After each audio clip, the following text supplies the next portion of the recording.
सावधान प्रारंभ करते हैं।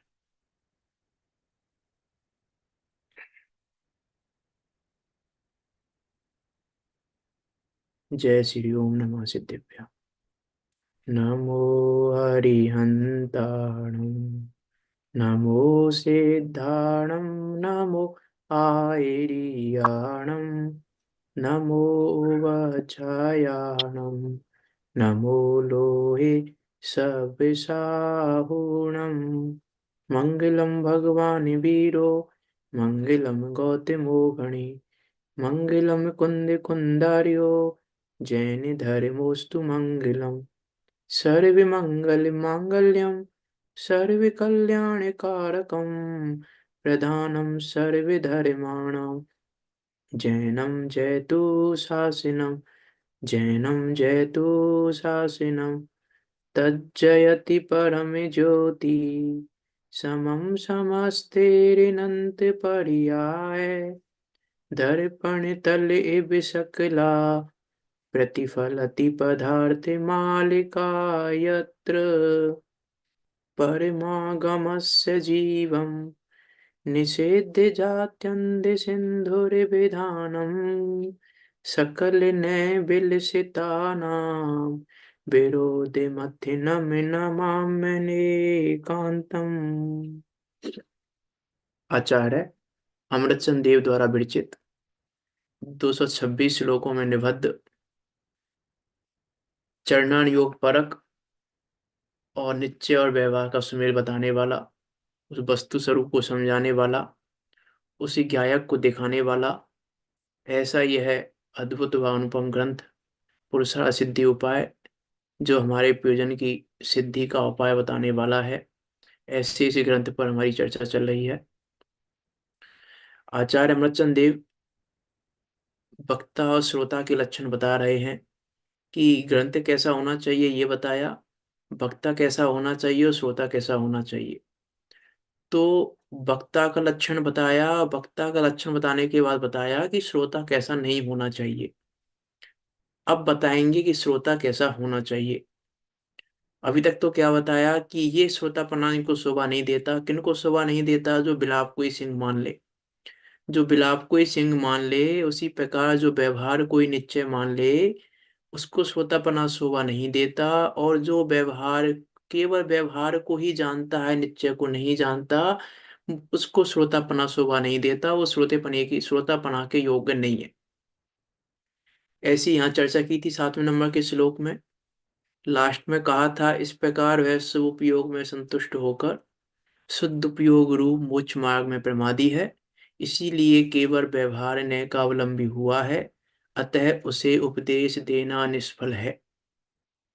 यहाँ प्रश्न उत्पन्न होता है कि ऐसे श्रोता भी उपदेश के योग्य नहीं है, तो फिर कैसे गुण संयुक्त श्रोता होना चाहिए?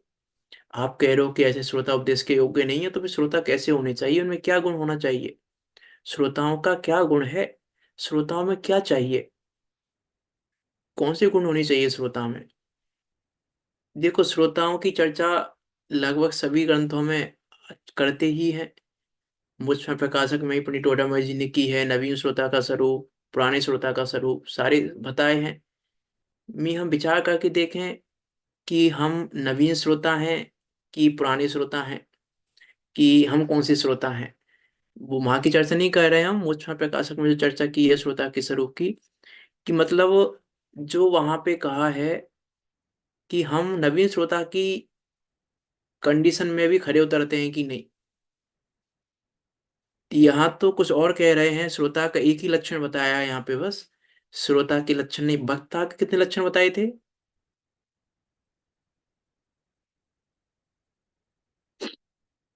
वक्ता के कितने लक्षण बताए थे?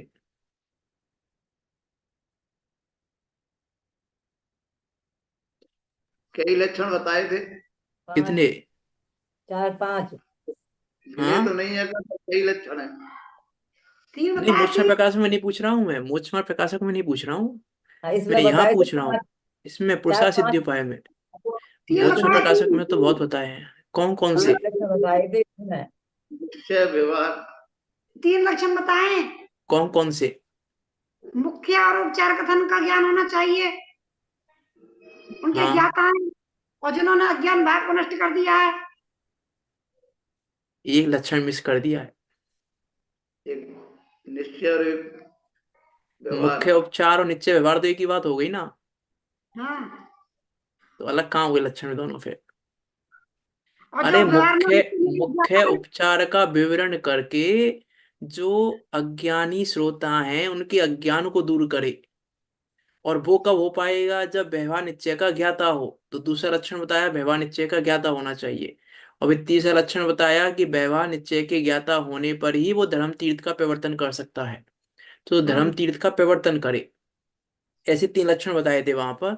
लेकिन यहाँ श्रोता के लक्षणों में मुख्य रूप से एक लक्षण की यहाँ बात करेंगे, एक ही लक्षण बताएंगे कि वो लक्षण मुख्य चाहिए। मुख्य जो लक्षण चाहिए, बाकी लक्षण नहीं हो कोई परेशानी नहीं है, लेकिन ये लक्षण मुख्य चाहिए। लक्षण तो और भी चाहिए। लक्षण तो विनम्रता चाहिए हमें, जिनवाणी के प्रति विनम्रता ही नहीं होगी, जिनवाणी के प्रति विनय नहीं होगी, तो फिर श्रोतापना ही नहीं है उसको। मी ऐसा नहीं है कि हम तो कहीं भी बैठ के, कहीं भी लेट के, हम तो कहीं कुछ भी करते हुए जिनवाणी सुन लेंगे, तो फिर वो तो श्रोतापना है ही नहीं उसको। तो जो ऐसा मान रहा है मैं सोकर जिनवानी सुन लूं, मैं बैठ कर जिनवानी सुन लूं, मैं बैठ के मतलब मैं लेट के जिनवानी सुन लूं, कुछ खाते पीते जिनवानी सुन लूं, कुछ ऐसा सुन लूं, फिर उसको तो श्रोतापना है ही नहीं, क्योंकि विनम्रता नहीं है, विनय नहीं है उस समय। अब लेट के जिनवानी सुन रहे हैं तो विनय कहाँ है, जिनवानी की विनय नहीं है। ये आजकल सुलभता हो गई ना हमको, कि हम तो भैया हमने मोबाइल ऑन कर लिया और हम तो लेट रहे हैं, लेट के सुन रहे हैं आराम से। कि ये सुनना, इसको श्रोतापना नहीं कहते, क्योंकि विनम्रता चाहिए, विनम्रता नहीं झलकती उसमें। तो विनम्रता पूर्वक ही सुन, विचार कर सकते हैं आप, लेकिन जिनवाणी नहीं सुन सकते। जिनवाणी पढ़ नहीं सकते, सुन नहीं सकते, लेट कर विचार कर सकते हैं। लेकिन अब जिनवाणी सुन रहे हो तो जिनवाणी की विनम्रता चाहिए। ऐसा नहीं कि भैया कहीं भी कुछ भी बैठकर कुछ भी करके, काफी सारी बातें कर ली हैं हमने अभिनय के संबंध में भी, तो वो सारी चीजें चाहिए ही चाहिए। लेकिन उनके अलावा कुछ मुख्य पने से एक लक्षण चाहिए। उस लक्षण की यहाँ मुख्य रूप से बात कर रहे हैं 8वें नंबर के श्लोक में। देखो क्या कह रहे हैं। व्यवहार निश्चयो या प्रबुद्ध तत्वेन भवति मध्यस्थ प्राप्नोति देशनाया स एव फलम विकलम शिष्य। व्यवहार निश्चयो या, व्यवहार और निश्चय को यह जो जीव प्रबुद्ध है तत्वेन, प्रबुद्ध अर्थात यथार्थ रूप से जानकर, कैसे, तत्वेन वस्तु स्वरूप से, भवती होता है क्या, मध्यस्थ, जो मध्यस्थ होता है अर्थात निश्चय न्याय और व्यवहार न्याय के पक्षपात से रहित होता है, सह वह एव ही शिष्य देश नाया उपदेश का अविकलम संपूर्ण फलम, फल को प्राप्नोति प्राप्त करता है। अर्थात जो जीव व्यवहार न्याय और निश्चय न्याय को वस्तु स्वरूप से निर्णय करे, वस्तु स्वरूप से निर्णय करे अर्थात निश्चय न्याय को छोड़े बिना व्यवहार का निश्चय करे। व्यवहार को यथार्थ कब जान पाएगा, जब निश्चय को जानेगा।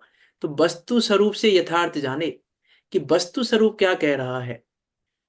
ऐसे नहीं निश्चय ने ऐसा कह रहा है, व्यवहार ने वस्तु स्वरूप क्या कह रहा है, पहले वस्तु स्वरूप से निर्णय करे। क्या कह रहे हैं यहाँ पे, जो जीव व्यवहार न्याय और निश्चय न्याय का यथार्थ रूप से जाने, लेकिन कैसे जाने, कि वस्तु स्वरूप से जाने, कि वस्तु स्वरूप क्या कह रहा है, कि वस्तु स्वरूप क्या है वास्तव में। पहले वस्तु स्वरूप को जाने, फिर वस्तु स्वरूप को जानने पर वस्तु स्वरूप के कथनों को जाने। अच्छा मैं आपसे एक बात और पूछूं, भूतार्थ का आश्रय करना ही मिथ्या दर्शन है, सही है कि गलत है।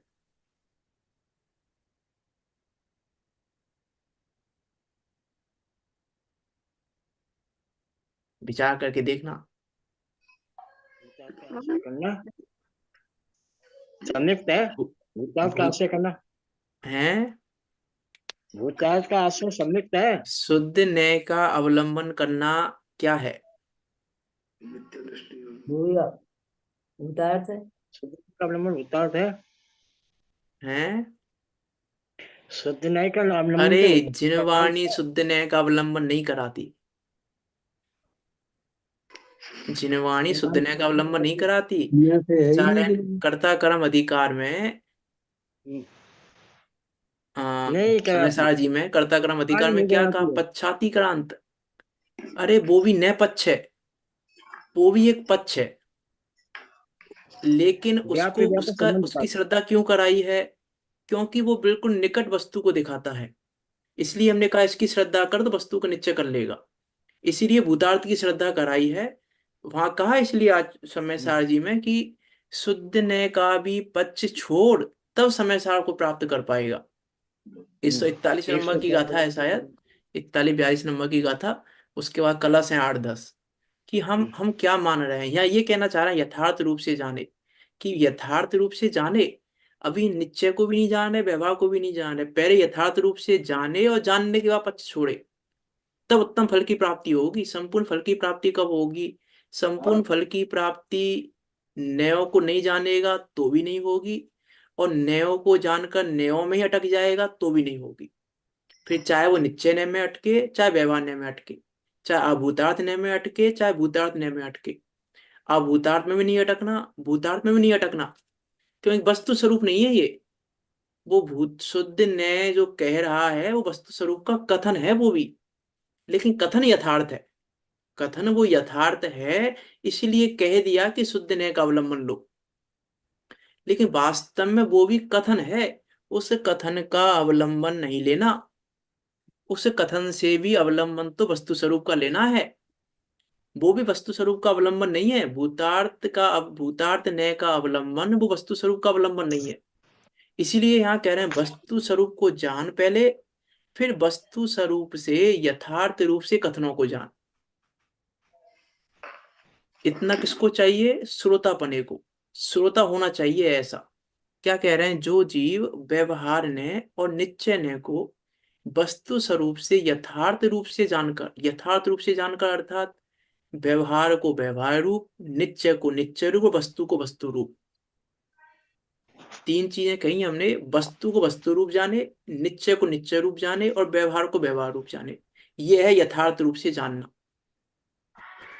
तो क्या कह रहे हैं? वस्तु स्वरूप से यथार्थ रूप से जानकर मध्यस्थ होता है, कि हम निश्चय और व्यवहार में मध्यस्थ बना चाहिए, निश्चय और व्यवहार का सुमेल चाहिए।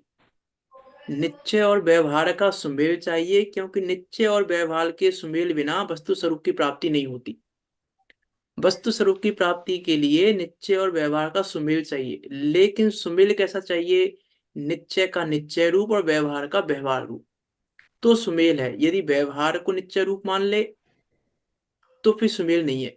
निश्चय और व्यवहार का सुमेल होना चाहिए, मध्यस्थपना होना चाहिए। मध्यस्थपने का अर्थ ऐसा नहीं है, मध्यस्थपने का अर्थ ऐसा भी नहीं है कि हाँ देखो व्यवहार से तो जीव रागी है और निश्चय से रागी नहीं है। ये मध्यस्थपना नहीं है, ये मध्यस्थपना नहीं है। क्या कह रहे हैं? मध्यस्थ होता है। तो मध्यस्थ होता है तो इसका अर्थ ऐसा नहीं है कि हाँ देखो जीव है तो रागी, व्यवहार से रागी है और निश्चय से रागी नहीं है, तो ये मध्यस्थपना नहीं है। टोटल ने लिखा कि यदि ऐसा मानते हो आप कि एक न से वस्तु ऐसी है, एक न से वस्तु ऐसी है, तो आप वस्तु को नहीं जानते, तो आपका वस्तु के संबंध में मिथ्यात्व है। क्योंकि वस्तु तो जैसी है वैसी ही है, वस्तु ऐसी भी नहीं है, वस्तु ऐसी भी नहीं है। उसके ऊपर कलश लिखे हैं, पश्चात में जो कलश है, कि एक एक तो क्या मान रहा है कि आत्मा कर्म से बंधा हुआ है, और एक क्या कह रहा है आत्मा कर्म से बनता ही नहीं है। तो दोनों ही पक्षपाती हैं, दोनों ही वस्तु को वस्तु पर नहीं पहुंचे अभी, दोनों ने ही वस्तु स्वरूप का अवलंबन नहीं लिया है अभी। एक कह रहा है कि जीव रागी है और एक कह रहा है जीव रागी नहीं है, तो दोनों ही नहीं पहुंचे वस्तु पर। एक कह रहा है कि जीव मोही है, कलश है वहाँ, जीव करता है जीव करता नहीं है। जीव जीव 20 ऐसा कलश जीव, बहुत सारे कलश हैं, 8 10 कलश है वहां पर। 20 हम जो भी बीस है कलश मतलब है। कलश, बहुत सारे कलश हैं वहां पे, रागी के लिए, द्वेषी के लिए, मोही के लिए, कर्ता के लिए, 20 कलश है। कर्म बंद के 20 लिए। कलश। हाँ तो वहां का ना पच्चा, तो यदि हम ऐसा कह रहे हैं कि रागी नहीं है तो भी पक्षपाती है, और रागी है कह रहे हैं तो भी पक्षपाती हैं। क्योंकि वस्तु स्वरूप तो कैसा है कि निर्वचनीय है। वस्तु स्वरूप तो अकथ है, उसका आनंद भी अकथ है। अकथ जो आनंद लहो। क्या कह रहे हैं? देखो यहाँ चलते हैं। मध्यस्थ होता है अर्थात निश्चय ने और व्यवहार ने के पक्षपात से रहित होता है। क्लियर कर दी वो बात आगे अर्थात लिखकर, कि मध्यस्थ होता है, अर्थात जिसको निश्चय न्याय का ही पक्ष नहीं है, व्यवहार न्याय का ही पक्ष नहीं है। और पक्ष कब नहीं होगा? जब वस्तु स्वरूप से यथार्थ जानेगा। अर्थात निश्चय न्याय और व्यवहार न्याय के पक्षपात से रहित होता है, वह ही शिष्य उपदेश का संपूर्ण फल प्राप्त करता है, वही शिष्य प्राप्त करता है, और दूसरा कोई भी शिष्य प्राप्त नहीं करता। क्योंकि उपदेश का फल क्या है? उपदेश का फल है उस शुद्धात्मा की प्राप्ति। उपदेश का फल है उस समय सार की प्राप्ति, और समय सार की प्राप्ति पक्षादि कांत होने पर ही होती है। पक्ष से देखने पर उस वस्तु स्वरूप की प्राप्ति नहीं होती। उस पक्ष को छोड़ने पर, पक्ष से रहित होने पर ही वस्तु की प्राप्ति होती है।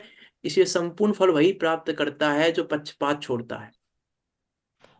देखो क्या कह रहा है यहाँ आगे टीका में, यह व्यवहार निश्चयो तत्वेन प्रबुद्ध मध्यस्थ भवति। जो जीव व्यवहार न्याय और निश्चय न्याय के स्वरूप को यथार्थ रूप से जानकर पक्षपात रहित होता है, स एव शिष्य देशनाया अविकलम फलम प्राप्नोति। वही शिष्य उपदेश का संपूर्ण फल प्राप्त करता है। ये फल तो वही है, संपूर्ण फल तो उपदेश का क्या है कि संपूर्ण फल तो एकमात्र शुद्धात्मा की प्राप्ति है और कुछ भी नहीं है। उपदेश का क्या फल है? जिनवाणी का क्या फल है कि जिनवाणी का एक ही फल है कि शुद्धात्मा की प्राप्ति। शुद्धात्मा की प्राप्ति नहीं हुई अर्थात उपदेश के फल को प्राप्त नहीं किया, अर्थात हमें कहीं ना कहीं पर पक्ष है। ये कह रहे हैं यहाँ हमको कहीं ना कोई पक्ष है। हमने अभी निश्चय ने व्यवहार ने को यथार्थ रूप से नहीं जाना। असद्भुत व्यवहार ने को असद्भुत व्यवहार ने रूप से जानो, सद्भुत व्यवहार ने को सद्भुत व्यवहार ने रूप से जानो, अशुद्ध निश्चय ने को अशुद्ध निश्चय ने रूप से जानो, शुद्ध निश्चय ने को शुद्ध निश्चय ने रूप से जानो। और ये सब वस्तु का कथन कर रहे हैं, वो वस्तु को जानो। इनसे पक्षपात से रहित होकर वस्तु को जानो। असद्भुत व्यवहार ने को नहीं जानोगे तो भी परेशानी हो जाएगी, सद्भुत को नहीं जानोगे तो भी परेशानी। नहीं जानोगे, जानने की कह रहा हूं मैं, जानने की मना नहीं है, जानो, लेकिन कैसे जानो कि सद्भुत को सद्भुत जितना ही जानो, सद्भुत को सद्भुत जितना जानो, असद्भुत को असद्भुत जितना जानो, अशुद्ध को अशुद्ध जितना जानो, और शुद्ध को शुद्ध जितना जानो। लेकिन ये सब वस्तु स्वरूप को कहने वाले हैं, इसीलिए इनके पक्ष को छोड़कर वस्तु स्वरूप का ग्रहण करना तो उत्तम उपदेश के संपूर्ण फल की प्राप्ति होती है। ऐसा शिष्य ही उपदेश के संपूर्ण फल की प्राप्ति करता है। कि उपदेश किसे दिया जा रहा है? कि श्रोता को। उपदेश श्रोता को दिया जा रहा है, इसीलिए श्रोता, लेकिन श्रोता कैसा होना चाहिए? कि यथार्थ रूप से जानने वाला। क्योंकि अच्छा श्रोता ही अच्छा वक्ता हो सकता है, जो अच्छा श्रोता नहीं है वो अच्छा वक्ता नहीं हो सकता।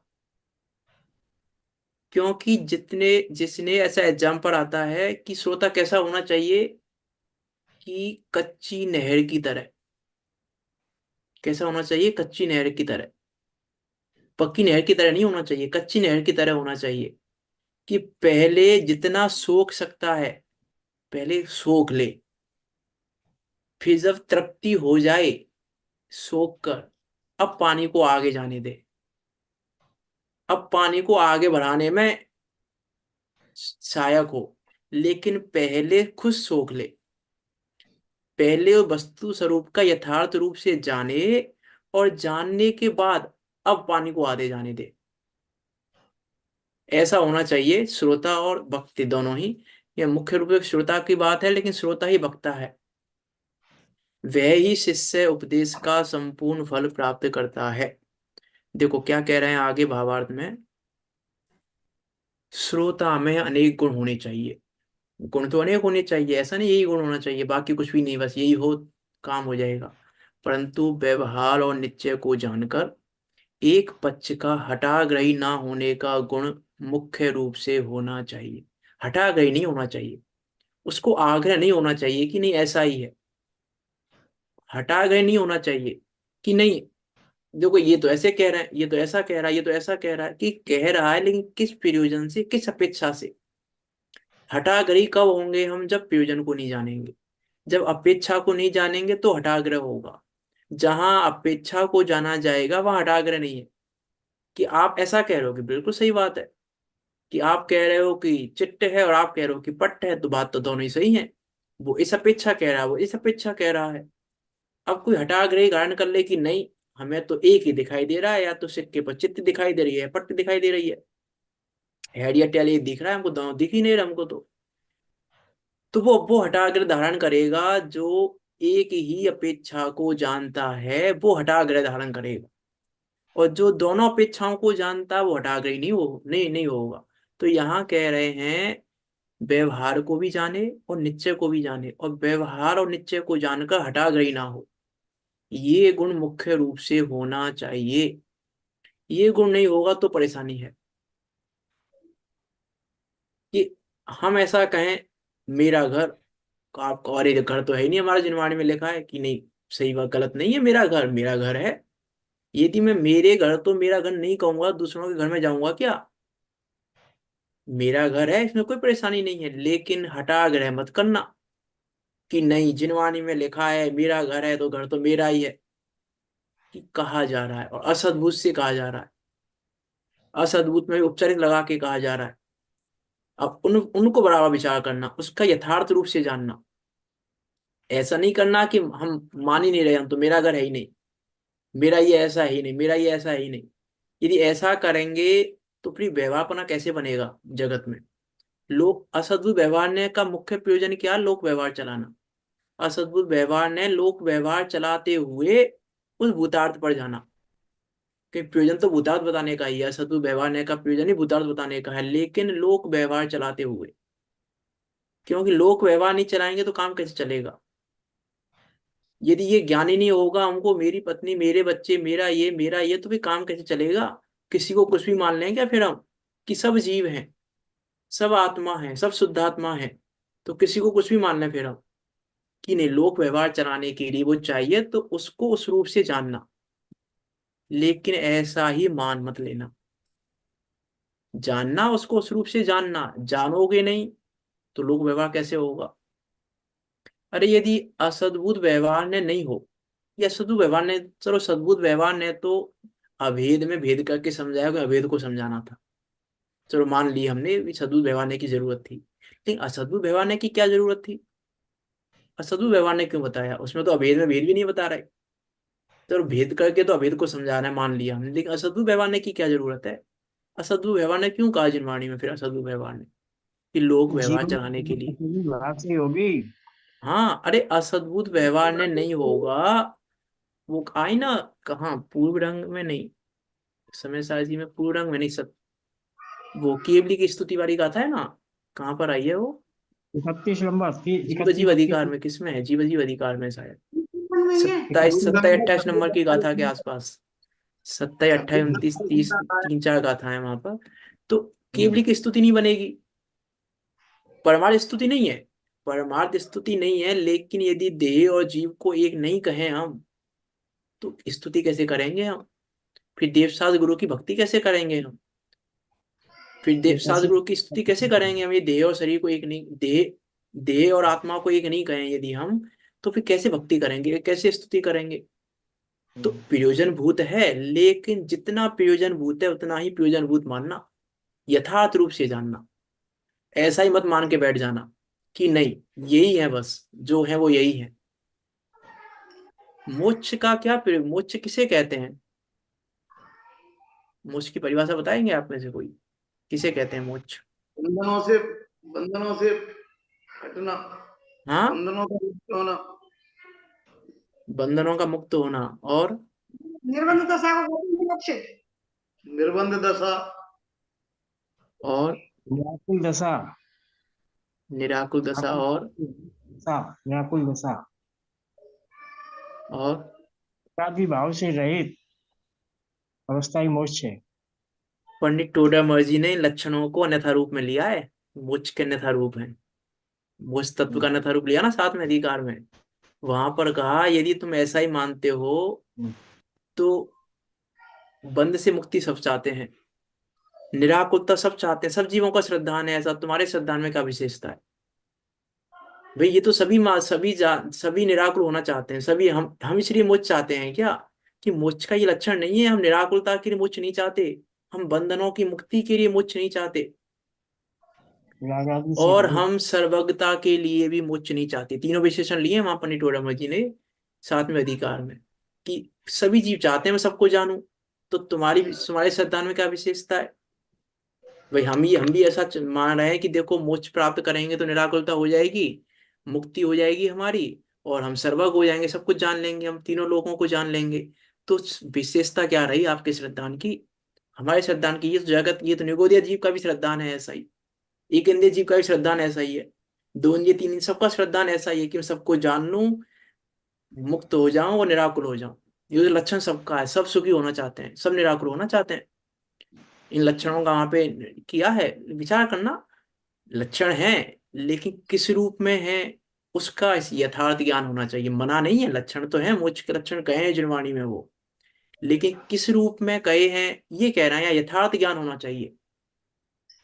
यथार्थ ज्ञान होना चाहिए कि क्या चीज किस अपेक्षा कही जा रही है, किस प्रयोजन से कही जा रही है, और क्यों कही जा रही है वो चीज, वो पता होना चाहिए। और वो पता कब होगा? मैं डेली दोहरा रहा हूं, भावार्थ जानने पर। वो पता कब होगा? भावार्थ जानने पर। शब्दार्थ जानने से नहीं पता चलेगा, भावार्थ जानने में पता चलेगा। इसीलिए यदि भावार्थ नहीं जानेगा तो एक पक्ष का हटा रही हो जाएगा। एक पक्ष आग्रह रखेगा, फिर वो आग्रह रखेगा। क्या कहना है यहाँ देखो, निश्चय को जान, श्रोता में अनेक गुण होने चाहिए, परंतु व्यवहार और निश्चय को जानकर एक पक्ष का हठाग्रही रूप ना होने का गुण, यह मुख्य रूप से होना चाहिए। कहा भी है, देखो अनगा धर्मामृत की गाथा ली है,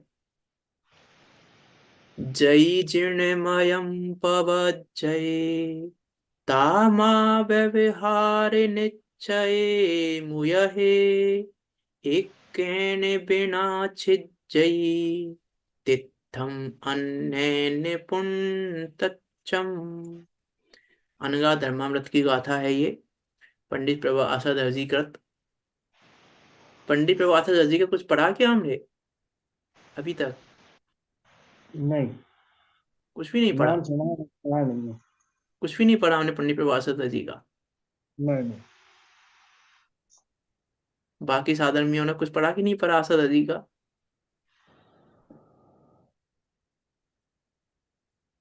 हमने तो मुझसे समय सार ही पढ़ा है शुरू से। सागर हम्म। धर्मामृत बाबा, सागर धर्मामृत है। और अभी हाल फिलहाल में कुछ पढ़ा हो पंडित आशा दर्जी का? हाल फिलहाल में नहीं पिया, ये नहीं पड़ा।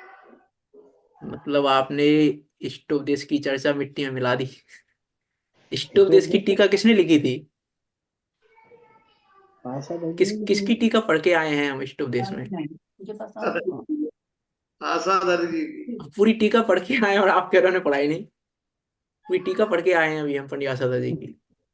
हमने पुस्तक ही नहीं थी, हमने पढ़ा, हमने तो आपके श्लोक जो पढ़े सुने। अरे तो उसने बताया तो था ना हमने स्टार्टिंग में कि आशा दर्जी की टीका है। चलो कोई बात नहीं, ये तो मैंने ऐसे ही पूछ लिया, आपको याद है कि नहीं। क्या कह रहे हैं यहाँ देखो, अनगा धर्मामृत की गाथा है पंडित प्रभु आसाधर जी की। देखो पंडित आसाधर जी एक ऐसे विद्वान हैं, इनसे पहले कोई विद्वान नहीं मिलता। इनसे पहले आचार्यों की परंपरा दिखती है, लेकिन विद्वानों की परंपरा नहीं है, इनसे पहले कहीं पे नहीं दिखाई देती। और पंडित आसाधर जी आचार्य अमृतचंद देव के समकालीन है। लगभग 1000 वर्ष पहले हुए हैं, ये भी 900 1000 वर्ष पहले हुए हैं, और 1000 वर्ष पहले अमृतचंद आचार्य हुए हैं। उनके समकालीन है ये आसाधर जी। और इनके पहले विद्वत परंपरा दिखाई नहीं देती है। हो तो अलग बात है, नहीं दिखाई नहीं देती। सबसे पहले इन्हीं विद्वान का नाम मिलता है इस परंपरा में। भाई भगवान के बाद की परंपरा में सबसे पहले इन्हीं विद्वान का नाम मिलता है, जो ग्रस्त अवस्था में जिन्होंने ग्रंथ लिखे हैं, जिन्होंने रचनाएं की हैं और जिन्होंने टीका की हैं, ये सब चीजें इन्हीं की मिलती हैं। में ऐसे एक अद्भुत विद्वान है वो पंडित आसाधर जी। सागर अनगार तो लिखा ही है उन्होंने, क्या, लेकिन और भी टीका भी हम पढ़ के आए हैं, स्टूडेंट्स की टीका। देखो क्या कह रहे हैं यहाँ पे, जयी जीर्णमयम पवज्जये, जो जीव जिन मत में परिवर्तन करना चाहता है, पहले तो परिवर्तन करने की इच्छा हो, जो जीव जिन मत में परिवर्तन करना चाहता है, ता माँ व्यवहार निश्चय मोहे, तो व्यवहार और निश्चय को मत छोड़। यदि जिनमत में परिवर्तन करना चाहता है तो व्यवहार और निश्चय को मत छोड़। क्यों? एकेन बिना छिज्जई तित्थम अन्येन पुनितच्च। एकेन बिना छिज्जई, यदि एक का पक्षपाती होकर दूसरे को छोड़ देगा तो क्या होगा? तित्थम अर्थात तीर्थ का नाश हो जाएगा और तच्चम अर्थात तत्व का नाश हो जाएगा। यदि निश्चय नय का पक्षपाती होकर व्यवहार को छोड़ेगा तो रत्नात्रय स्वरूप धर्म तीर्थ का अभाव होगा, और यदि व्यवहार का पक्षपाती होकर निश्चय को छोड़ेगा तो शुद्ध तत्व स्वरूप का अभाव होगा। ये कहना है यहाँ। इसलिए पहले क्या करना? निश्चय और व्यवहार को भले प्रकार से जानना कि निश्चय क्या है, व्यवहार क्या है, कि कहीं निश्चय का पक्ष तो नहीं है। निश्चय का पक्ष निश्चय आभासी के खाते में, व्यवहार का पक्ष व्यवहार आभासी के खाते में, और दोनों का पक्ष उभयभाषी के खाते में। दोनों का पक्ष कैसे? विपरीत पक्ष, सही पक्ष नहीं। सही पक्ष उभयभाषी के खाते में नहीं है। जो ऐसा जानता है कि हाँ ऐसा भी है ऐसा भी है, देखो आगम में दोनों ने कहे हैं, दोनों ने को ग्रहण करना है हमें, तो ऐसा भी मान लो ऐसा भी मान लो। ऐसा भी है आत्मा, ऐसा भी है आत्मा। आत्मा भेद रूप भी है, आत्मा भेद रूप भी है, आत्मा रागी भी है, आत्मा रागी भी नहीं है। तो प्रिंट ऑर्डर में ने लिखा कि तुम मान क्या रहे हो, पर ये तो निर्णय कर लो। रागी भी और रागी भी नहीं है। दोनों दोनों एक साथ कैसे हो सकता है? या तो रागी होगा या रागी नहीं होगा, दोनों तो नहीं हो सकते एक साथ। कि अब इसको पता ही नहीं है क्या मान रहा है। नहीं, हमें तो दोनों ने मानना है, एक ने रागी कह रहा है, एक ने रागी नहीं कह रहा है, और हमें तो दोनों ने की बात मानी, जिनवाणी में दोनों ने कही है। तो फिर वो ऐसा मान लेता है कि हाँ व्यवहार से रागी है और निश्चय से रागी नहीं है, लेकिन स्वरूप वस्तु स्वरूप तो जाना ही नहीं। तो हम अपनी टोटल में वहां लिखा कि तुम रागी मान रहे हो, तो जहां राग का अस्तित्व है फिर वहां राग का अस्तित्व नहीं है, ये कैसे घटित होगा? एक अभाव रूप और एक स्वभाव अस्तित्व रूप, दोनों चीजें कैसे होंगी? तुम कह रहे हो है भी और नहीं भी, एक ही वस्तु में दोनों चीजें कैसे घटित होंगी? तो उसका प्रयोजन नहीं जानता, इसलिए उभयभाषी है। प्रयोजन जानकर दोनों का पक्ष हो तो उसको हम नहीं कहेंगे उभयभाषी।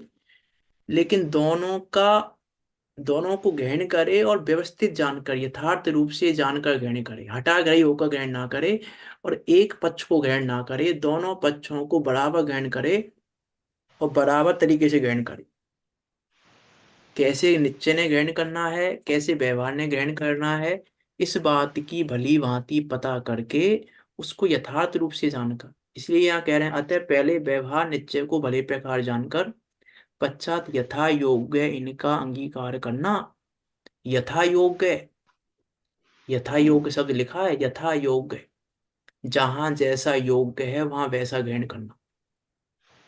वो आती है एक लाइन, जहां जहां जो जो योग्य छे ताई समझना ते। राजचंद जी की है लाइन ये, कि जहां जैसा योग्य है वहां वैसा समझना। एक बार एग्जाम्पल दिया था मैंने अभी बीच में, इसी पुरुषा सिद्धि उपाय में दिया था शायद, कि एक के घर पर रिश्तेदार आए, आपको याद आ जाएगा तो बता देना, मुझे पता नहीं दिया है कि नहीं दिया है मैंने। एक के घर पर रिश्तेदार आए, तो उसने नौकर को आवाज दी। उसने नौकर को बोला कि भैया वो पान लेके आओ। तो वो पान लेने गया मार्केट, और पान लेके आया, और उसने वो ऐसे ही कागज की पुड़िया में से पान निकाला और देने लग गया रिश्तेदार को। तो मालिक ने बोला ऐसे नहीं देते, रिश्तेदारों को थाली में रख कर देते हैं, ऐसे कोई ना देते हैं हाथ से। थाली में रख कर देते हैं, थाली में अच्छे से सजा के अच्छे से तैयार करके जब देते हैं। तो मैंने कहा ठीक है। अब वो थाली में रख के लिया आया पान। और जब रिश्तेदार जाने लगे तो बाहर निकल गए, चप्पल भूल गए अंदर। तो फिर इसने मालिक ने नौकर को आवाज दी, भैया वो रिश्तेदार चप्पल भूल गए, चप्पल लेके आना। तो फिर वो ऊपर भाग के गया दोबारा, फिर थाली लेके आया, थाली सजाई अच्छे से, थाली में मालिक बोले इतना देर क्यों लग रही है भैया? अब वो थाली में सजा के लाया चप्पल अच्छे से। बोले ये क्या है? बोला आपने कहा था रिश्तेदारों को कुछ भी देना तो थाली में रख के देना। तो इसने क्या किया? जाना नहीं स्वरूप क्या था, कि थाली में रख के देने का क्या स्वरूप था, क्या प्रयोजन था। थाली में उस पान को रखकर देने का प्रयोजन क्या था, और चप्पलों को देने का प्रयोजन क्या है। अर्थात भाव को नहीं जाना। जिनका ना नौका गलती कर देता है, भाव को नहीं जानता, तो ऐसे उसने भाव नहीं जाना तो गलती कर दी। तो ऐसा ऐसा नहीं हो, यथा योग है, जाने जहां जैसा योग है। चप्पलों की थाली नहीं चाहिए, पानी के लिए थाली चाहिए। तो जहां जैसा योग्य है वहां वैसा अंगीकार करना। ऐसे यहाँ कह रहे हैं, निश्चय और व्यवहार को भले ही प्रकार जानना पहले, भले प्रकार जानकर पश्चात यथा योग्य इनका अंगीकार। यथा योग्य, जहां जैसा योग्य है, मिलावट मत कर देना कि ऐसा ऐसा ऐसा, मिलावट मत करना। भले प्रकार जानकर यथा योग्य अंगीकार करना, पक्षपात नहीं करना। अब एक तो क्या करता है, निश्चय का पक्षपाती है। निश्चय का पक्षपाती तो क्या करता है कि अब हम कुछ नहीं करना, और व्यवहार का पक्षपाती हमें कुछ नहीं जानना। निश्चय का पक्षपाती क्या कहता है, हमें कुछ नहीं करना, और व्यवहार का पक्षपाती क्या कहता है, हमें कुछ नहीं जानना। ये दो काम करते हैं निश्चय के पक्षपाती और व्यवहार के पक्षपाती। उसमें आती है बनारसी दास जी की एक लाइन आती है, जे बिन ज्ञान क्रिया अब गए। जिन्होंने क्रिया धारण कर ली, ज्ञान की हमें कोई जरूरत नहीं, ज्ञान जानने से कुछ नहीं होता, क्रिया से होता है जो होता है। तो उसने क्या किया, क्रियाओं को ही धारण कर लिया। जे जे बिन ज्ञान क्रिया अब गए। ये तो कैसा है, व्यवहार का पक्षपाती, व्यवहार का पक्ष लेके बैठा है। व्यवहार ने कहा था करना चाहिए, व्रत तप आदि करने चाहिए, पूजा करनी चाहिए। व्यवहार ने कहा था, ये व्यवहार का पक्षपाती हो गया। तो व्यवहार का पक्ष लेकर इसने क्या किया पूरा, हमें जानना नहीं है, सुनना नहीं है हमें, हमें तो करना है। हमें व्रत करने हैं, उपवास करना है, पूजन करना है, ये करना है, ऐसा करना है, ऐसा करना है। तो ये तो क्या हो गया, जे बिन ज्ञान क्रिया अब गए। और दूसरे, जे बिन क्रिया मुझ पद चहे। निश्चय का पक्षपाती क्या कह रहा है, पूजन पूजन करने से क्या होता है, पूजन पूजन कुछ नहीं, व्रत तप उपवास में क्या रखा है, कुछ नहीं है व्रत तप उपवास। हम तो बस पढ़ेंगे और अपना कल्याण करेंगे, मोक्ष पद मिल जाएगा हमको पढ़ने से। हमने व्रत तप में हमें विश्वास नहीं है, हमें क्रियाओं में विश्वास नहीं है। क्रियाएं तो जड़ की क्रियाएं हैं। वो क्या कह देता है कि जड़ की क्रिया है। ये व्रत तप क्या है, जड़ की क्रिया है। ये पूजन क्या है, जड़ की क्रिया है। जड़ की क्रिया कह देता है। तो ये कैसा, निश्चय का पक्षपाती है। इसने व्यवहार को छोड़ दिया है। इसने व्यवहार को व्यवहार रूप नहीं जाना। क्योंकि व्यवहार में जो सट आवश्यक कहे हैं वो नहीं पालन हो, उनका पालन नहीं करना, इसका अर्थ है व्यवहार को व्यवहार रूप नहीं जानना। हमने क्या मान लिया कि अरे इसमें क्या रखा है, इसको करने से क्या होगा, हम तो क्या करेंगे, हम तो पढ़ेंगे, सुन रहे हैं, पढ़ रहे हैं, हमारा तो कल्याण हो जाएगा। कि ना तो कल्याण पढ़ने सुनने से होता है, और ना कल्याण क्रिया करने से होता है। कल्याण तो क्रिया को क्रिया रूप सही से व्यवस्थित जानो पहले, और पढ़ने सुनने को व्यवस्थित पढ़ना सुनना जानो, तब होगा कल्याण। अब इसने तो क्या क्या कर लिया, क्रिया को छोड़ के क्या करने लग गया, ये पढ़ने सुनने लग गया। तो इसको क्या कह रहे हैं वहां पे, क्या कहा, जे बिन ज्ञान क्रिया अब गए, और जे बिन क्रिया मुझ पद चाहिए। इसको मुझ पद चाहिए बिना क्रिया के। अनुव्रत धारण, व्रतों को धारण करने से क्या होगा कि अरे अनुव्रत महाव्रत के बिना मोक्ष नहीं होता, अनुव्रत महाव्रत धारण किए बिना मोक्ष नहीं होता। तो इसको क्या लग रहा है, जे बिन क्रिया मुझ पद चाहिए। जे बिन मोक्ष कहे मैं सुखिया। बिना मोक्ष के क्या मान के बैठ गया, मैं तो सुखी हूं, मैं तो शुद्ध हूं, मैं तो सिद्ध के समान शुद्ध हूं। टोटल में लिखा नित्यावासी के प्रकरण में 191 नंबर के पेज पर। ये क्या मानता है अपने को, सिद्ध समान, मैं तो सुखी हूं, मैं तो शुद्ध हूं सिद्ध समान। कि सिद्धि के समान सुख मान रहे हो, ये तुम्हें निश्चय का पक्ष ले लिया है। ये तुम्हारा निश्चय का पक्ष है। तुमने व्यवहार को छोड़ दिया, निश्चय का पक्ष धारण कर लिया।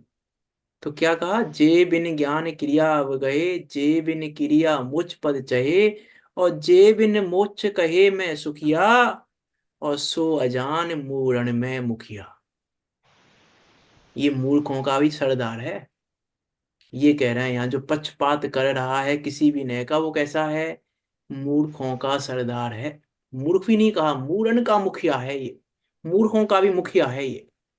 जो ऐसा कह रहा है वो भी। पुरुषा सिद्धि पाठ में कहाँ पढ़ा, हमने कुछ पढ़ा है ऐसा पक्ष के संबंध में कि नहीं पढ़ा।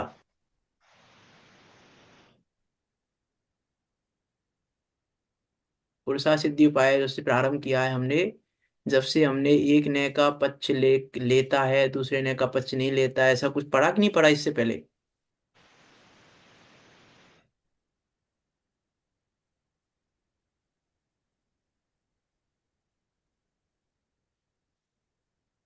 बताइए, हाँ पढ़ते या रहे, ना, कुछ तो जवाब दीजिए।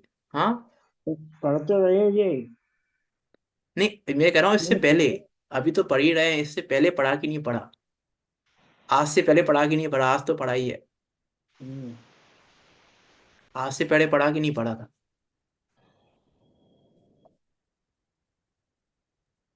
स्वाद वाद आने पड़ा था ने। वहां तो हमने बात ही नहीं की थी, ये वाली पक्ष वाली बात कहाँ की थी हमने वहां पे?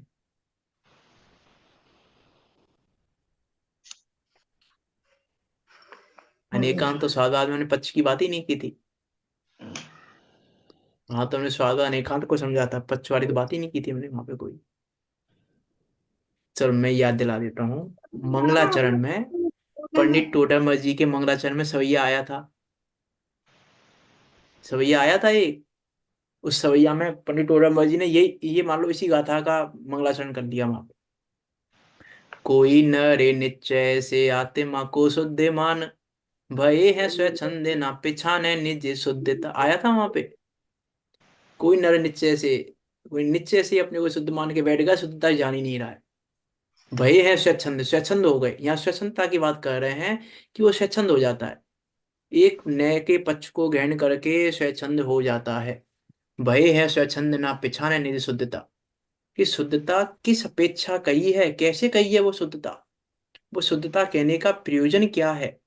वो प्रयोजन तो देखा नहीं, और मैं तो शुद्ध ही हूँ, शुद्ध मान के बैठेगा, सिद्ध समान शुद्ध हूँ।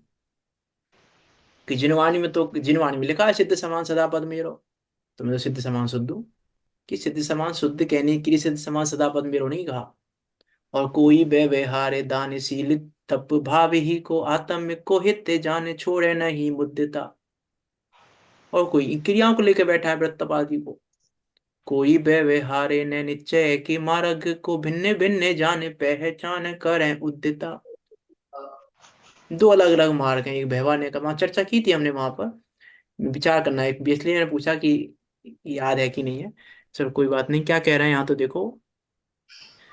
यदि निश्चय ने का पक्षपाती होकर व्यवहार को छोड़ेगा, तो रत्नात्रय रूप धर्म तीर्थ का अभाव होगा। ये तीर्थ का क्या मतलब होता है? तीर्थ का क्या मतलब होता है? किसे कहते हैं तीर्थ? जिससे तिरा जाए। जिससे तिला जाए वो तीर्थ है। तो किससे तिरा जाए? धर्म तीर्थ का अभाव होगा अर्थात किसका अभाव होगा? किसके अभाव की बात कर रहे हैं यहाँ पे? व्यवहार की वेद की। धर्म तीर्थ का अभाव होगा अर्थात किसकी बात कर रहे हैं? जो मैं व्यवहार की भिन्न बात कर रहे हैं, व्यवहार नहीं। व्यवहार की बात नहीं कर रहे। व्यवहार की हम बात नहीं कर रहे। जैसे वास्तव में बात व्यवहार की नहीं कर रहे। धर्म तीर्थ का अरण्य अभाव होगा। व्यवहार का अभाव है, मना गलत नहीं है आपका उत्तर, उत्तर तो सही है आपका, व्यवहार तीर्थ का। कि लेकिन अरण्य की उपासना, ये मुनि व्रत, महाव्रत सब आएंगे। ये सारी क्रियाएं आ जाएंगी हम धर्म तीर्थ में। मैं यही कहना चाह रहा हूँ, ये भी व्यवहार है कहना। धर्म तीर्थ का अर्थ ये नहीं है। क्योंकि अरिहंत की उपासना से नहीं तिर सकते हम तिर जाएंगे अरिहंत की उपासना करने से? नहीं। हम तिर जाएंगे देवसाज गुरु की उपासना करने से? हम तिर जाएंगे वत्तापादी करने से? हम किससे तिरेंगे? धर्म तीर्थ का अर्थ क्या, मैं ये कहना चाह रहा हूँ। वहीं पर हमें दोनों, एक ही शब्द में हमें दोनों नए ग्रहण करने हैं। दोनों नए भी ग्रहण करने हैं, वस्तु भी ग्रहण करनी है, एक ही कथन में। एक कथन में हमको व्यवहार भी ढूंढना है, निश्चय भी ढूंढना है, वस्तु भी ढूंढनी है। तीनों चीजें ढूंढनी पड़ेंगी हमें जिनवाणी के हर कथन में। जब तक हम ऐसा नहीं ढूंढेंगे तब तक पक्षपात हो जाएगा। उसी कथन में, एक ही कथन में हमको निश्चय ने भी ढूंढना है, व्यवहार ने भी ढूंढना है, वस्तु भी ढूंढनी है। कि अरे धर्म तीर्थ तो वास्तव में वो ज्ञायक ही है। वो ज्ञायक का आश्रय ही धर्म तीर्थ है। लेकिन यहाँ व्यवहार को छोड़ देगा तो धर्म तीर्थ का अभाव हो जाएगा, अर्थात व्यवहार को छोड़ देगा तो निश्चय पे नहीं पहुंच पाएगा, और निश्चय पे नहीं पहुंच पाएगा तो बस स्वरूप का व्यवहार हो जाएगा। बस स्वरूप की बात ही नहीं होगी, बस स्वरूप को जानेगा ही नहीं फिर। वो अब आती धर्म है ना। तीर्थ का क्या हुआ यहाँ पर? हाँ, अब यहाँ पर धर्म तीर्थ का अर्थ क्या हुआ? मैं कहा ना, धर्म तीर्थ का व्यवहार से जो आप कह रहे हैं वो सही है। धर्म तीर्थ का व्यवहार से वही है। लेकिन निश्चय से ज्ञायक ही अपना तीर्थ है। वो आती है ना लाइन उसमें। आप पूजन करते हो तो तीर्थ क्षेत्र के अर्थ की क्या लाइन है? न करें। क्या लाइन है? तीर्थ तत्व में है सदा, ज्ञायक शाश्वत तीर्थ, अभेद ज्ञायक भावना, है व्यवहार सुतीर्थ। ज्ञायक भावना भावते, संत जहाँ तिष्ठाय, ते ही क्षेत्र सुजगत में, तीर्थ क्षेत्र कहलाए। तीर्थ में भी क्या, और देखो व्यवहार तीर्थ में भी क्या लिया है इस अर्घ में, अभेद ज्ञायक भावना को व्यवहार में लिया है। व्यवहार तीर्थ है, अभेद ज्ञायक भावना। क्यों है व्यवहार तीर्थ, अभेद ज्ञायक भावना?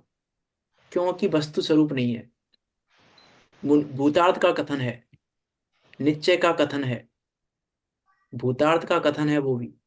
मीन्स ये जो अरिहंत की उपासना और बाकी जो है ना धर्म तीर्थ, ये तो बहुत स्थूल कथन हो गया धर्म तीर्थ का, बहुत स्थूल कथन हो गया। केवल ये धर्म तीर्थ में ये मुनि धर्म ये आ जाएंगे सब रे। सब सब स्थूल व्यवहार में है, सारे स्थूल व्यवहार में आएंगे, सब सब कुछ आएगा धर्म तीर्थ में। धर्म तीर्थ में सब कुछ आएगा, सारे अनुव्रत महाव्रत सब कुछ आएगा धर्म तीर्थ में। धर्म तीर्थ में का सब कुछ जितना भी है सब कुछ आएगा, श्रावक धर्म, मुनि धर्म, सब कुछ। लेकिन स्थूल व्यवहार है, व्यवहार में भी व्यवहार है, कि वस्तु स्वरूप का कथन करने में व्यवहार है एक पहली बात तो। फिर उस व्यवहार में निश्चय और व्यवहार है, उस व्यवहार में निश्चय और व्यवहार है। कथन करना ही व्यवहार है और व्यवहार में निश्चय व्यवहार है। ऐसा है कि व्यवहार के दो वेद हैं, ऐसा कहेंगे अब निश्चय ने व्यवहार ने। क्योंकि व्यवहार है, कथन पूरा ही व्यवहार है, कि वास्तव में वस्तु कथनातीत है, वस्तु तो वचनातीत है। तो वचनातीत वस्तु का वचन में कहना ही व्यवहार है, और फिर उसमें निश्चय और व्यवहार है। निश्चय व्यवहार ने समझने की जरूरत है। क्या कह रहे हैं यहाँ पे, निश्चय ने का पक्षपाती होकर व्यवहार को छोड़ देगा। कर एग्जाम्पल दिया था नाव का, कि भैया निश्चय ने का पक्षपाती हो जा होगा तो नाव में बैठे नहीं है हमें, क्योंकि नाव में बैठने से तो नाव तो हमें छोड़नी ही है, नाव से तो पार होती नहीं है नदी, तो हम नाव में बैठेंगे ही नहीं। अब नाव में नहीं बैठोगे तो ना तो मार्ग का अभाव, देखो धर्म तीर्थ का अभाव होगा का अर्थ है कि मोक्ष मार्ग का अभाव हो जाएगा, और उस वस्तु का अभाव हो जाएगा, उस मंजिल का अभाव हो जाएगा, और मार्ग का भी अभाव हो जाएगा। ऐसे जब वचनातीत वस्तु को जब कथन करना ही उसका व्यवहार है, हाँ, तो अगर जो निश्चय से भी कथन करेंगे तो भी वो व्यवहार हो जाएगा। तो यही कहा ना मैंने, व्यवहार ही निश्चय और व्यवहार में निश्चय व्यवहार है। ये तो मैंने कहा इसलिए तो वहाँ पक्षपात रहित, इसलिए तो पश्चातीक्रांत होने की बात की है। पक्षपात होने की बात नहीं की वहां आचार्य मच्चन देव ने। आचार्य मच्चन देव ने वहां पे क्या लिखा कि वर्णन शुद्ध ने का किया है, लेकिन शुद्ध ने का पक्ष लेके मत बैठ जाना। मल्लिका जयचंद जी सावरा जी ने, कि शुद्ध ने यहाँ पर हमने शुद्ध ने का कथन तो इसलिए किया है क्योंकि इस जीव को अनादि से क्या है, कि इस जीव को अनादि से ही भेदों का पक्ष तो है, भेदों का पक्ष तो है इसको। वहां लिखा समय सारा जी का था कि उसमें ही भावार्थ में पंडित जयचंद जी सावरा ने, कि इस जीव को भेदों का पक्ष तो अनादि से है, इसलिए हमें इसको भेदों का पक्ष नहीं कराना था। इसीलिए हमने तो शुद्ध ने की बात की, आचार्य मृतचंद देव में शुद्ध ने की बात की, आचार्य कुंद देव में शुद्ध ने की बात की। क्योंकि भेदों की चर्चा तो सभी कर रहे हैं, भेदों को तो जानते ही हैं सब, हमें भेदों को नहीं बताना। भेद तो सबने सबने जाने माने हुए हैं, हमें तो अभेद बताना था। शुद्ध ने की चर्चा की हमने, क्योंकि व्यवहार का उपदेश तो कैसा था, महाहस्तावलंबन का एग्जाम्पल दिया जहां पर, कि शुद्ध ने का हस्तावलंबन था, तो शुद्ध ने का उपदेश दिया। लेकिन शुद्ध ने का पक्ष लेकर मत बैठ जाना, क्योंकि शुद्ध ने भी कहा जा रहा है वस्तु तो न्यायातीत है, वस्तु न्याय रूप नहीं है, वस्तु तो न्यायातीत है। अब न्यायातीत को न्याय करना ही व्यवहार है वास्तव में। अब वो व्यवहार, अब उस व्यवहार को ये जैसा मत समझना, व्यवहार व्यवहार में अंतर है। व्यवहार है, वचनातीत को कहना ही व्यवहार है, वचनातीत को वचन में लाना ही व्यवहार है। अब उसको ला किस हिसाब से रहे, उसके हिसाब से भी निश्चय व्यवहार के भेद बनेंगे। ऐसा है, क्या कह रहे हैं यहाँ पे, यदि निश्चय, अभी तो समय हो गया काफी, कल ही चर्चा करते हैं इसकी, थोड़ा सा देखो। विचार करना। क्या कह रहे हैं यहाँ पे, कल चर्चा करेंगे इसकी, अभी निश्चय के पक्षपाती की थोड़ी सी, और उसके बाद ग्रंथ प्रारंभ होगा। अभी तक ग्रंथ प्रारंभ नहीं हुआ था, पुरुषार्थ सिद्धि उपाय, पुरुषार्थ सिद्धि उपाय ग्रंथ अब प्रारंभ होगा। विचार करेंगे हम, कल इसकी चर्चा करेंगे थोड़ी सी, और कल हम कोशिश करेंगे अगले श्लोक पे बढ़ने की। विचार करना क्या कहना चाह रहे हैं यहाँ पे आचार्य अमृतचंद देव, क्या समझाना चाह रहे हैं, किसके लिए समझाना चाह रहे हैं, श्रोता के लिए, अर्थात हम आपके लिए, हमारे लिए, सबके लिए। ये होना ही चाहिए, वस्तु स्वरूप सामने होना चाहिए, फिर वस्तु स्वरूप के कथन होने चाहिए, और वो कथनों को भी यथार्थ जानना चाहिए। वो यथार्थ नहीं जानोगे तो कह रहे हैं फल प्राप्त नहीं होने वाला उपदेश का। उपदेश के फल की प्राप्ति उसी को होगी जो वस्तु स्वरूप से नित्य और व्यवहार को यथार्थ जाने। वस्तु स्वरूप को आधार लेकर नित्य और व्यवहार को यथार्थ रूप से जाने, उसको ही उपदेश के फल की प्राप्ति होती है। हम सब भी इस उपदेश के फल की प्राप्ति करें और शुद्धात्मा की प्राप्ति करें, और शुद्धात्मा की प्राप्ति करके निकट काल में सिद्धों के बीच जाकर विराजमान हो। इसी मंगल भावना के साथ अभी की बात को यहाँ विराम देते हैं। कोई शंका हो आपकी तो पूछ सकते हैं।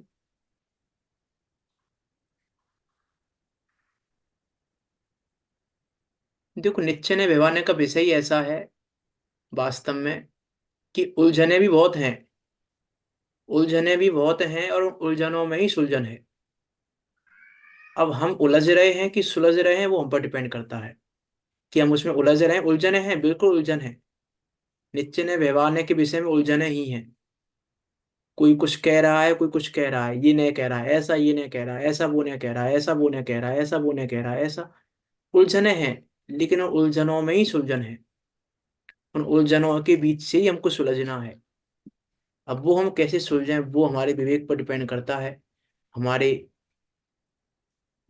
हमारी समझ पे और हमारे विवेक पे डिपेंड करता है कि हम उन उलझनों से कैसे सुलझें।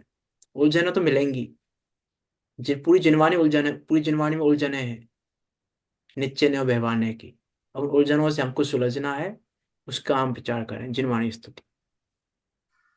निज निधि निज में बताई, यह अनंत उपकार है, उसके लिए जिन वाणी मां को वंदना सत्य है, वहाँ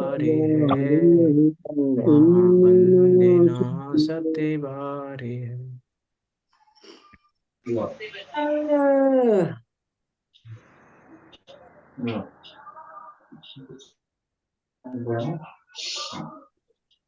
भर के रख दो अपने आप।